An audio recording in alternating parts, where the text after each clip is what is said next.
Maintenant, comment il parvient? Il ne le fait pas seul. C'est pourquoi il faut qu'on comprenne le rôle on a parlé donc ici du rôle du foie. Donc, on peut mettre un sous-point. Ce qu'on a dit, on peut appeler ça rôle du foie dans la régulation. Ensuite, on va parler du rôle du pancréas. Donc, dans le deuxième point, on va parler du rôle du pancréas. Donc, dans la régulation. Donc, le foie, Claude Bernard l'a montré à travers le foie lavé et puis l'ablation du foie aussi qui a montré des troubles de glycogène et de régulation, c'est-à-dire ça entraîne souvent des montées de taux de glucose, hyperglycémie, etc., des troubles. Donc, ça a permis de savoir que le foie joue un rôle dans la régulation. Et ça joue un rôle tampon d'ailleurs. Un rôle tampon, ça veut dire quoi? Un rôle qui tendance à maintenir le taux de glucose à un taux normal. C'est ça un tampon. Voilà, le tampon évite, refuse, on parle là de tampon dans le milieu intérieur, refuse une variation. Voilà, il a tendance à équilibrer les choses, à garder les choses à une valeur constante. C'est ça un tampon. Donc, le pancréas, lui, également, il va jouer un rôle. Parce que lorsque on le détruit, on constate qu'il y a des troubles digestifs, d'une part, mais d'autre part, il y a des troubles de régulation de la glycémie. Les troubles digestifs, pourquoi? Parce qu'on a dit que le pancréas joue deux fonctions. Une fonction exocrine dans la production de sucre pancréatique. Donc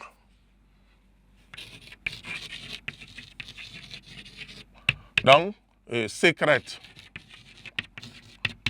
le sucre pancréatique.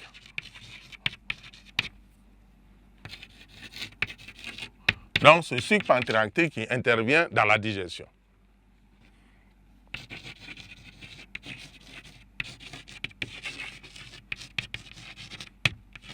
Mais le pancréas sécrète aussi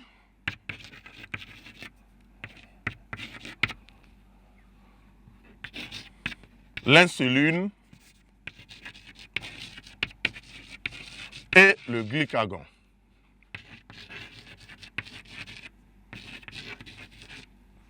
L'insuline et le glucagon qui interviennent dans la régulation de la glycémie. On a déjà dit l'insuline qui va travailler à faire diminuer le taux de glucose sanguin, c'est-à-dire à faire baisser la glycémie, et le glucagon qui travaille à faire monter la glycémie, donc à provoquer une hyperglycémie.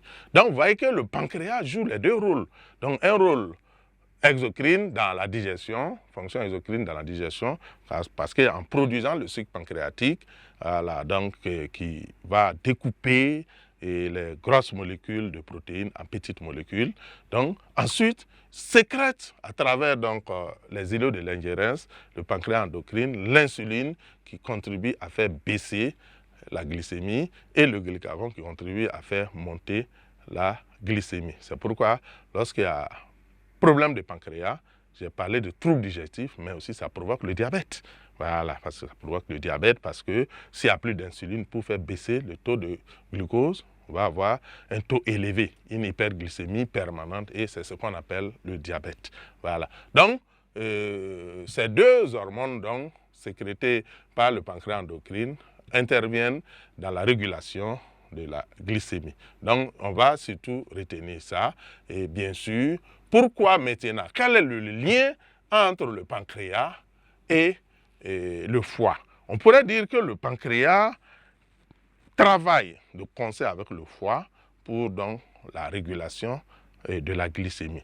En ce sens que ce soit les cellules bêta qui sécrètent l'insuline ou les cellules alpha qui sécrètent le glucagon, ces deux cellules-là ont une action sur le foie, mais aussi sur les muscles. Qu'est-ce qui se passe? Donc l'insuline, donc, qui est au niveau du foie, va entraîner donc la transformation de glucose. Donc le glucose,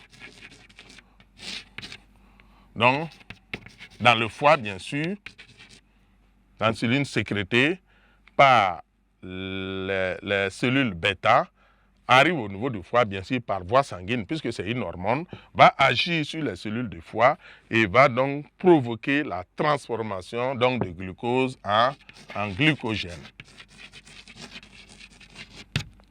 Donc, cela va contribuer à enlever le glucose dans le sang, donc à faire baisser le taux de glucose sanguin. Donc, ça va provoquer donc une hypoglycémie, donc une diminution du taux de glucose. Et le glucagon, lui, agit dans le sens contraire. Donc, ici, on va parler de glycogénogénèse. Donc, c'est de la glycogénogénèse, on peut l'appeler comme ça. C'est une réaction de glycogénogénèse. Et la réaction inverse, c'est la transformation du glycogène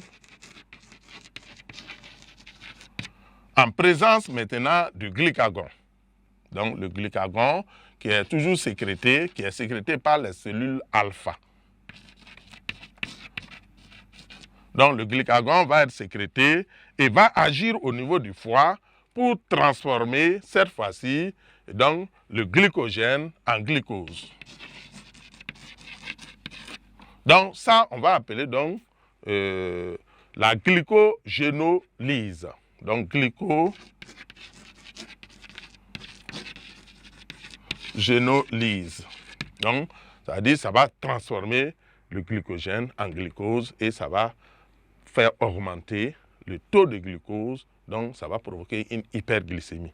Donc, vous voyez que, en réalité, le pancréas et le foie travaillent. Le pancréas sécrète ces hormones, notamment l'insuline, qui est transportée par le sang, qui arrive donc au niveau du foie et qui stimule les cellules du foie pour les transformer donc en glycogène. Et le glycogène est la forme de conservation du glucose. Donc, en faisant ça, ça va prélever l'excédent de glucose dans le sang et ça va donc faire baisser, voilà, le taux de glucose sanguin. Et par contre, l'autre réaction qui peut se produire, toujours sous contrôle du pancréas, qui va sécréter cette fois-ci le glucagon qui arrive au niveau du foie et en passant par donc, le sang, et donc qui va agir sur les cellules du foie, qui va transformer le glycogène conservé dans le foie en glucose. Et en transformant le glycogène dans le foie en glucose, le glucose va se déverser dans le sang et ça va faire augmenter, donc monter le taux de glucose sanguin. Et ça va provoquer donc une hyperglycémie. Mais nous devons retenir que ce n'est pas forcément seulement sur le foie que ça agit souvent, même au niveau des muscles.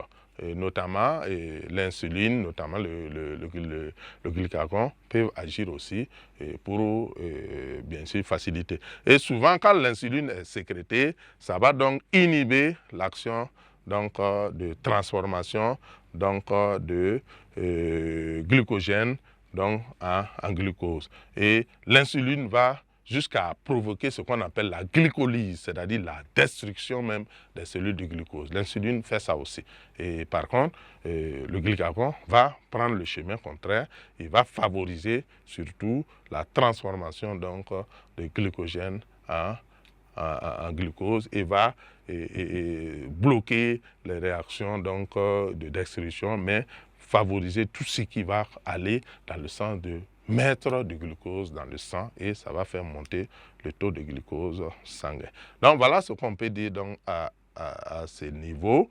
Je pense qu'on va passer au petit B. Voilà, donc au petit B qui va porter donc sur le rôle du système nerveux.